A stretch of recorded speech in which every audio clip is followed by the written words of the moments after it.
Welcome to Gossip Tamila. guys, நம்ம இன்னைக்கு எதை பற்றி பார்க்க போகிறோம் அப்படின்னா டீடாக்ஸ்னா அப்படின்னா என்ன? நச்சுத்தன்மையை சுத்தப்படுத்துறது. எதுலேருந்து சுத்தப்படுத்த போகிறோம்? உங்களோட மைண்டில் இருந்து தான்.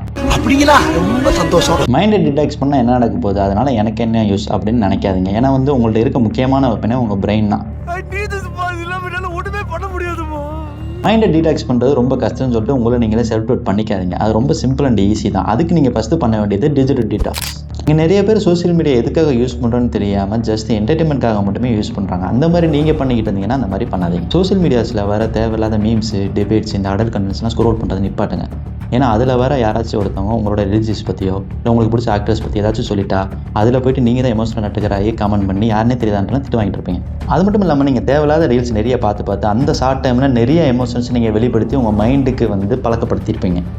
டிப்ரெஷன். இதனால் நீங்கள் ரியல் லைஃப்பில் ஒரு முடிவு எடுக்கணும்னா கூட அதை நிதானமாக யோசிக்காமல் ஷார்ட் டேர்மில் ஒரு எமோஷனலாக அந்த முடிவு எடுத்துருவீங்க. அது மேக்ஸிமம் வந்து தப்பாக தான் இருக்கும். அது மாதிரி இல்லாமல் உங்கள் எமோஷன்ஸை கண்ட்ரோல் பண்ண கற்றுக்குங்க. பிரெயினுக்கு நீங்கள் என்ன சொல்லிக் கொடுக்குறீங்களோ அதுதான் பழகும். அப்படிங்கிறப்ப நீங்கள் உங்கள் பிரெயினுக்கு நல்லதை மட்டுமே சொல்லிக் கொடுங்க, நல்லதை மட்டுமே கன்சியூம் பண்ணுங்கள். உங்களுக்கு தேவையான கண்டென்ட்ஸ் மட்டும் பாருங்கள். உங்கள் லைஃப்பை எதை க்ரோ பண்ணுது, உங்களுக்கு என்ன தேவை அப்படிங்கிற கண்டென்ட்ஸ் பண்ணுங்கள். தேவையில்லாத ரீல்ஸ் நான் முன்னாடி சொன்ன மாதிரி அந்த மாதிரி எதுவுமே பார்க்காதீங்க.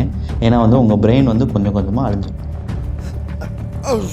சோசியல் மீடியாவில் நிறைய டைம் ஸ்பெண்ட் பண்ணாமல் உங்களோட ஃப்ரெண்ட்ஸ், ஃபேமிலி கூட டைம் ஸ்பெண்ட் பண்ணுங்கள். நிறைய நேச்சரான பிளேஸுக்கு போங்க, நிறைய பீப்புள் உங்கள் கூட சேர்த்துங்க. அந்த மாதிரி பண்ணிங்கன்னா நீங்கள் சோசியல் மீடியாவிலேருந்து கொஞ்சம் கொஞ்சமாக வெளியே வந்துடலாம். இந்த டிஜிட்டல் உலகத்துலேருந்து நீங்கள் வந்து டிடாக்ஸும் ஆயிடலாம். அடுத்து பார்க்க போகிறது வந்து போன் டிடாக்ஸ். ஸோ இதில் அடிக்டடாக இருக்கிறவங்க மட்டும்தான் மோஸ்ட்லாக டிப்ரெஸ்டில் இருப்பாங்க. யார் கூடயும் பழக மாட்டாங்க, எந்த ஒரு நல்ல விஷயத்துலையும் கான்சன்ட்ரேட் பண்ண மாட்டாங்க. இப்போ இதில் ஒருத்தவங்க அடிக்டடாக இருக்காங்கன்னா இப்போ அவங்க ஸ்டூடெண்ட்ஸாக இருந்தால் அவங்க ஸ்டடீஸில், இப்போ அவங்க ஒர்க்கிங் பீப்புள்ஸாக இருந்தால் அவங்க ஒர்க்கில் எதுலேயுமே கான்சன்ட்ரேட் பண்ண முடியாது. அப்படிங்கிறப்ப அவங்க ஃப்யூச்சரே ஒரு கேள்விக்குறி ஆகிடும். இந்த மாதிரி நீங்கள் கான்சன்ட்ரேட்டே பண்ண முடியாத அளவு அடிக்ஷனாக இருந்தீங்கன்னா நீங்கள் ஒரு டாக்டர்கிட்ட கன்சல்ட் பண்ணுறது நல்லது. அப்படி இல்லை ப்ரோ நான் மாதத்துக்கு ஒரு தடவை தான் பான் பார்க்குறேன், இதில் எனக்கு என்ன பிரச்சனை அப்படின்னு சொன்னீங்கன்னா பான் பார்க்குறது தப்பு. இதில் என்னென்ன பிரச்சனை வரும் நான் இப்போ சொல்கிறேன். ஸோ இதனால் ரெண்டு பிரச்சனை இருக்குது. ஒரு பிரச்சனை மென்டலாக வரும், ஒரு பிரச்சனை வந்து ஃபிசிக்கலாக வரும். ஸோ மென்டலி வந்து நீங்கள் என்ன பழகிடுவீங்கன்னா இப்போ மாதத்துக்கு நான் ஒரு தடவை தான் பார்க்குறேன் அப்படின்னு சொல்லுவீங்க. ஆனால் வந்து இது ஒரு சுகர் கிரேவிங்ஸ் மாதிரி. இப்போ வந்து நீங்கள் டோபமைனை ரிலீஸ் பண்ணி பழகிட்டீங்கன்னா நீங்கள் ஒரு 15 மினிட்ஸ் பார்க்குறது அடுத்து 30 மினிட்ஸ் ஆகும், அடுத்து 1 ஹவர் ஆகும், அடுத்து 2 ஹவர் ஆகும். இந்த மாதிரி நீங்கள் கொஞ்சம் கொஞ்சமாக பார்த்து டோபமைன் ரிலீஸ் ஆகாமல் நீங்கள் அதிகப்படுத்திக்கிட்டே தான் போவீங்க. அப்படி நீங்கள் 4 ஹவர்ஸ் 5 ஹவர்ஸ் பார்க்குறீங்க அப்படின்னா நீங்களும் அடிக்ஷனுக்குள்ளே தான் போவீங்க. ஃபிசிக்கலாக என்ன பிரச்சனை வரும்னா நீங்கள் வந்து நிறைய வீடியோஸ் பார்த்து டோபமைன் ரிலீஸ் பண்ணி வச்சுருப்பீங்க. அந்த வீடியோவில் நீங்கள் என்ன பார்க்குறீங்களோ அதே ரியல் லைஃப்பில் வந்து இம்ப்ளை பண்ணணும்னு நீங்கள் நினைப்பீங்க. அது வந்து அந்த மாதிரி ஒர்க் ஆகாது. அந்த மாதிரி நினச்சிக்கிங்க, நீங்கள் நினைக்கிற மாதிரி உங்களுக்கு தாட்டு வருதுன்னா இப்போவே சொல்கிறேன், நீங்கள் வந்து ஒரு டாக்டர் பார்க்குறது நல்லது. ஏன்னா இது உங்களை மட்டும் இல்லாமல் சொசைட்டியும் பாதிக்கும். அது மட்டும் இல்லாமல் நீங்கள் பான் அடிக்டாக இருக்கீங்கன்னா நீங்கள் ஃபிசிக்கலாகவே வீக் ஆகிடுவீங்க. அப்படிங்கிறப்ப நீங்கள் ஆஃப்டர் மேரேஜ் உங்களோட லைஃப் பார்ட்னரை சாட்டிஸ்ஃபை பண்ண முடியாது. அப்படிங்கிறப்ப உங்கள் லைஃப் பார்ட்னரும் இதோட சேர்ந்து தான் பாதிப்பாங்க. பான் அடிக்ஷன்லேருந்து நான் எப்படி தான் வெளியே வருது அப்படின்னு கேட்டிங்கன்னா இது ரொம்ப சிம்பிளானவே தான். இப்போ நீங்கள் டெய்லி பான் பார்க்குறீங்க அப்படின்னா அதை வீக்காக மாற்றுங்க.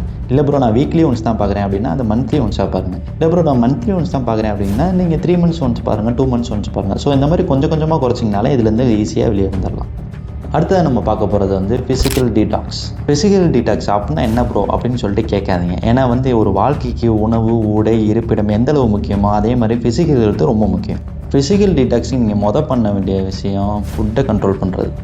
ஃபுட்டை நீங்கள் கண்ட்ரோல் பண்ணாமல் அளவுக்கு அதிகமாக ஹெல்த்தியான ஃபுட்டே சாப்பிட்டாலும் வந்து அது உங்கள் ஃபிசிக்கலாக பாதிக்கும். ஹெல்த்தியான ஃபுட்ஸு அளவுக்கு அதிகமாக எடுத்திங்கன்னா எவ்வளோ பிரச்சனை வருதுன்னா அப்போ ஜங்க் ஃபுட்ஸ் அளவுக்கு அதிகமாக எடுத்திங்கன்னா உங்களுக்கு எவ்வளோ பிரச்சனை வருதுன்னு யோசிச்சு பாருங்கள். ஜங்க் ஃபுட்ஸை பொறுத்த வரையும் சுகர் அதிகமான ஃபுட்டு, ஆயில் அதிகமான ஃபுட்டு, ப்ராசஸ்டு ஃபுட்டு இந்த மாதிரி எடுக்கிறதெல்லாம் வந்து ஸ்டாப் பண்ணுங்கள். பொதுவாக உங்கள் சாப்பாட்டில் 3 விஷயம் இருக்கணும்: கார்போஹைட்ரேட், ஃபைபர் அண்ட் ப்ரோட்டீன். இந்த 3மே இருந்தால் தான் ஒரு பேலன்ஸ் மீலாக இருக்கும். அதான் உங்கள் ஃபிசிக்கல் ஹெல்த்தையும் நல்லா பாதுகாக்கும். இப்படி ஒரு பேலன்ஸ் மீலாக நீங்கள் எடுக்க ஆரம்பிச்சதுக்கப்புறம் உங்களுக்கு தேவைப்படுறது வந்து ஃபிசிக்கல் ஆக்டிவிட்டீஸ். அது வந்து ஸ்போர்ட்ஸ்லேயே இருக்கலாம், இல்லை ஜிம்லேயே இருக்கலாம். ஆனால் வந்து அது ரெகுலராக பண்ணுற மாதிரி பார்த்துங்க. அப்படி பண்ணால் மட்டும் தான் உங்கள் ஃபிசிக் நல்லாயிருக்கும். அப்படி ஃபிசிக் நல்லா இருந்தாலே உங்களுக்கு செல்ஃப் மோட்டிவேஷன் அதிகமாகும், உங்களோட மைண்ட் வந்து கிளியர் ஆகும். ஸோ இப்படி நீங்கள் ஃபிசிக்கல் டீடாக்ஸ் பண்ணாலே உங்களால் நிறைய வந்து அச்சீவ் பண்ண முடியும். நம்ம டிஸ்கஸ் பண்ண இந்த 3 டீடாக்ஸை நீங்கள் கரெக்டாக பண்ணிட்டீங்கன்னா நீங்கள் உங்கள் கோல்ஸை அச்சீவ் பண்ணுறது ரொம்பவே ஈஸியாக இருக்கும். இந்த வீடியோ உங்களுக்கு பிடிச்சிருந்துச்சுன்னா லைக் பண்ணிடுங்க, ஷேர் பண்ணிடுங்க, அண்ட் மறக்காமல் சப்ஸ்கிரைப் பண்ணிடுங்க. Okay, all the best your detox journey.